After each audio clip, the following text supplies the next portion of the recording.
पापा धाना सेठ हाथी गे माई से कुरासी बैठल रुपया गिना हाथी गे माई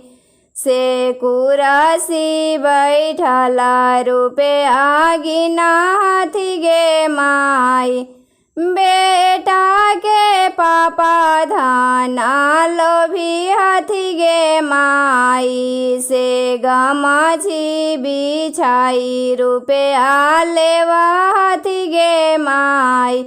से गमछी बिछाई रुपया लेवा हाथी गे माई जांघा बैठला बेटी हंसलन गे माई से आजू पापा नौकर खरीदलन गे माई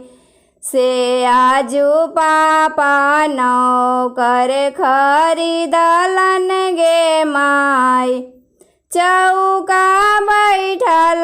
दुल्हा रोवा हाथी गे माई से पैसा वे करना पापा बेचलन गे माई से पैसा वे करना पापा बेचलन गे माई।